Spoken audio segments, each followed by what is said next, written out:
I hadn't been alone in the house for years. Between work, the kids, and Rose, there was always noise, always something happening. But this weekend was different. Rose had taken our two boys, Ethan and Jake, to visit her parents in Florida.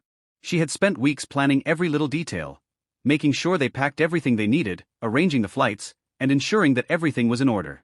I, on the other hand, had stayed behind. Work was too demanding, and if I were honest, the idea of a quiet house sounded like a much-needed break. The first night alone was blissfully uneventful. I made myself a lazy dinner, settled onto the couch, and enjoyed the rare silence. No cartoons blasting in the background, no arguments over bedtime, just me and my thoughts. But at around 9 in the evening, a knock at the door shattered my peace. Opening it, I found my neighbor Greg, standing on the porch. He was in his late 50s, a retired cop who still carried himself like he was on duty, always observant, always aware of who came and went in the neighborhood. Without waiting for an invitation, he stepped forward. "Saw Rose and the kids leave earlier," he said. "Flying solo, huh?" "Yeah," I nodded, leaning against the doorframe. A rare moment of peace. Greg chuckled, but then lowered his voice slightly. "Just wanted to give you a heads up. I installed some new security cameras around my place. You ever thought about getting some?" I frowned. Security cameras? "I mean, we live in a safe neighborhood." He shrugged. "That's what they all say, until something happens. You'd be surprised how many break-ins happen when people let their guard down." He tapped his temple knowingly. "A guy I know, lives 4 blocks away, house got broken into a couple of days ago. Just something to think about." I laughed, shaking my head. "I appreciate the concern, Greg, but I think I'll be fine." "Suit yourself," he said, raising his hands in surrender. "Just remember, being prepared is better than being sorry." He left, and I closed the door behind him, dismissing the idea. Cameras felt unnecessary. But that night as I lay in bed, I couldn't shake the thought. What if someone was in my house, and I didn't even know it? By morning, that small nagging thought had grown into something I couldn't ignore. After scrolling through some online deals, I finally ordered a set of cameras, ones that would stream live footage directly to my phone. It wasn't paranoia, I told myself. It was just an extra precaution. When the cameras arrived, I spent the afternoon installing them. One went by the front door, another in the backyard, and one inside, near the living room. I tested them through the app, watching myself move in real time. Satisfied, I shut my phone and went about my day, feeling oddly relieved. What I didn't realize then, what I should have realized, was that I had just set myself up to see something I was never meant to see. The next few days passed quietly. I enjoyed the solitude, the stillness of the house. But on Sunday afternoon, the silence was finally broken when Rose and the kids returned. The moment the door opened, the house was filled with familiar chaos. Ethan and Jake running around, laughing, shouting, arguing over who got to sit where on the couch. Rose, ever patient, tried to mediate, her gentle voice weaving through the noise. I smiled to myself as I watched it all unfold. This was home. I hadn't realized how much I had missed it until now. The house had felt too empty without them. I had almost forgotten about the cameras. For the next few days, life resumed its usual rhythm. Work, school, family. Everything felt normal. But that moment of peace would be the last time things felt that way.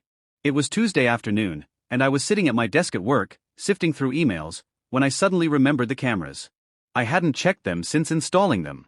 On a whim, I opened the app and scrolled through the recorded footage. Most of it was exactly what I expected. Me walking around the house, a few nights of quiet rooms, nothing unusual. But then, I stopped on a clip from Saturday afternoon. In the footage, Rose was at the front door, talking to someone. At first, it seemed harmless enough, just a conversation. But then, the man stepped inside. A tall, stocky guy in a dark jacket. I frowned, watching closely. Rose was smiling, happy to see him. But who was he? I didn't recognize him at all. I leaned in, pausing the video as he walked further into the house. The way he moved, something about it was too familiar. He wasn't hesitating. He wasn't looking around like a guest in an unfamiliar place. He knew the house. My heartbeat stuttered. I replayed the footage, trying to rationalize it. Maybe he was a coworker, a friend I hadn't met. But the more I watched, the more uneasy I felt. I should have called Rose. Confronted her. But I didn't. Instead, I shoved my phone into my pocket and tried to push it out of my mind. That night, sleep eluded me. Every time I closed my eyes, I pictured that man walking through my home like he belonged there. A couple of days passed before I checked the footage again. I wasn't sure what I was expecting. Maybe nothing at all. But there he was. Again. The same man. I watched, frozen, as he moved through the house, comfortable, familiar. This time, he was in the living room, laughing with Rose. They sat together on the couch, talking easily, as if this were completely normal. This wasn't just some casual visit. This man knew my wife. He knew my home. A sinking feeling settled in my stomach. I couldn't ignore it anymore. The next day, I installed 2 more cameras, one in the living room, one in the kitchen, and another in our bedroom. I told myself it wasn't paranoia. I just needed to know. A week later, late at night, I finally sat down to check the footage again. The house was silent. Rose and the kids were asleep, blissfully unaware of what I was about to uncover. I clicked through the timestamps, fast-forwarding through the usual household moments. The kids playing.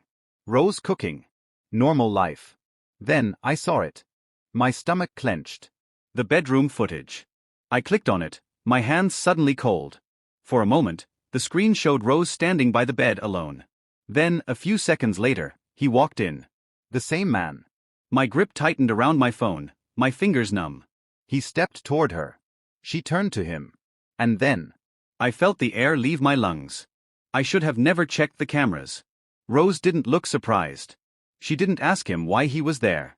She didn't push him away. She reached for him. My breath caught in my throat as I watched the footage on my phone. Their hands found each other instinctively, pulling closer, their lips meeting in a kiss that held no hesitation. They whispered something, words I couldn't hear, but I didn't need to. The way they looked at each other, the way they moved, told me everything. Piece by piece, their clothes came off. My hands were shaking as I shut my phone, my entire body cold and numb. It wasn't a mistake. It wasn't some fleeting moment of weakness. This was something else. Something deeper. Something planned. I sat there, staring blankly at the wall, my mind unable to process what I had just witnessed. How long? How long had this been happening right under my nose? I tried to take a deep breath, but my chest felt tight, like the air wouldn't come. My home. My marriage. My wife. All of it, shattered in a matter of minutes. I wanted to scream. I wanted to break something. I wanted to shake her awake and demand an explanation. But what could she possibly say? What excuse could she give that would make this hurt any less? Nothing. Because there was nothing left to say. The next morning, I went through the motions in silence. I got up. Made coffee. Watched the kids eat breakfast. Rose moved around the kitchen like it was just another normal day, completely unaware that I knew everything. She laughed with Ethan and Jake, kissed them on the forehead as she sent them off to school, her smile easy and familiar, like she hadn't just destroyed our family. As soon as the door closed behind them, I spoke. Sit down. She turned to me, confusion flickering across her face. What? Sit down. Something in my voice must have told her I wasn't joking because she slowly lowered herself onto the couch. I pulled out my phone, opened the footage, and handed it to her. She took it hesitantly, frowning as she pressed play. I watched her closely, saw the way her lips parted slightly, the way her breath hitched as realization settled in. The color drained from her face. She covered her mouth with one hand, her wide eyes flicking between me and the screen. For a moment, she was completely silent. Then, in a voice barely above a whisper, she said, "Jeff, please." I crossed my arms, waiting. She swallowed hard. It meant nothing. It was a mistake. "I still love you." A short, bitter laugh escaped me. A mistake. My voice was calm, but inside, I was a hurricane. A mistake is forgetting to pick up milk. This, I gestured toward the phone still in her shaking hands. This was a choice. Over and over again. Tears welled in her eyes. I swear it didn't mean anything. Stop saying that. My voice was lower now, quieter. More dangerous. Because it meant enough for you to bring him into our home. Into our bed.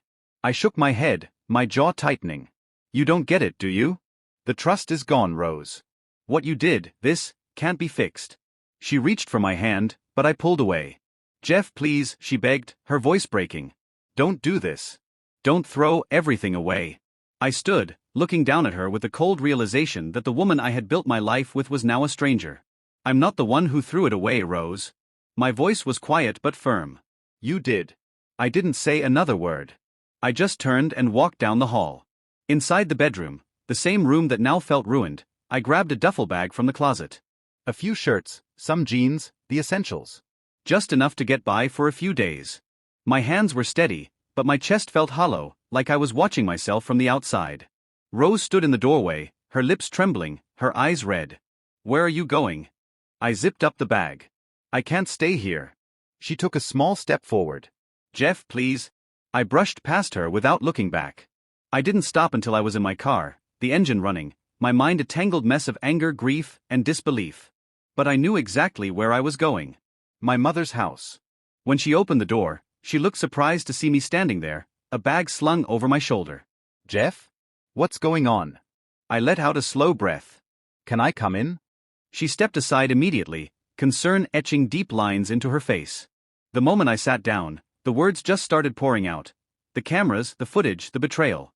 She listened, her expression shifting from shock to sadness, then to quiet, simmering anger. "Oh, Jeff," she finally said, reaching out to squeeze my hand. "I'm so sorry."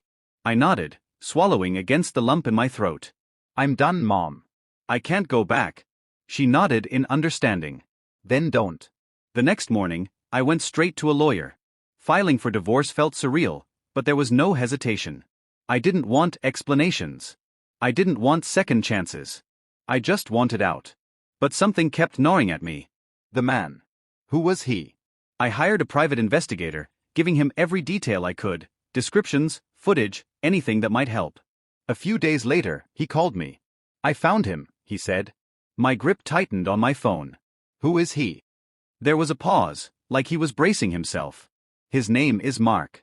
He's a teacher at your kid's school." "A teacher?" "Not just any man. Someone who saw my sons every single day. Someone who smiled at them in the hallways while sneaking around with their mother behind my back." I sat in my car outside my mother's house, gripping the steering wheel, trying to calm the storm inside me. But there was no stopping it. That evening, I drove back to the house. Ethan and Jake ran up to me the moment I stepped inside, wrapping their small arms around me. I held them tightly, pressing a kiss to their heads. "I love you both so much," I said, keeping my voice steady despite the weight in my chest. "But I need to talk to your mom for a moment, okay?" They hesitated, looking between us, then slowly walked to their room. As soon as they were gone, I turned to Rose. "You're cheating on me with our son's teacher?" My voice was low, sharp. She swallowed hard. "Jeff, please, I don't want to hear it." My hands clenched at my sides. "I know who he is. I know everything.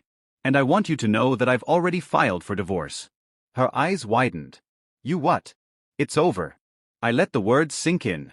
"You made your choice." "And now I'm making mine." For a second, she looked like she wanted to argue, to beg, to explain, but there was nothing left to say. The next morning, I went straight to the school. When I showed the principal the evidence, his face darkened. A teacher having an affair with a student's mother, completely unacceptable. By the end of the day, Mark was fired. The divorce process moved quickly. Rose tried at first, apologies, tears, empty promises. But they meant nothing. She had destroyed our family, and nothing she said could undo it. We split everything evenly. She kept the house, I moved into a small apartment downtown. The hardest part was custody. We agreed to shared time, weekends with me, weekdays with her. It wasn't perfect. But at least I still had my boys.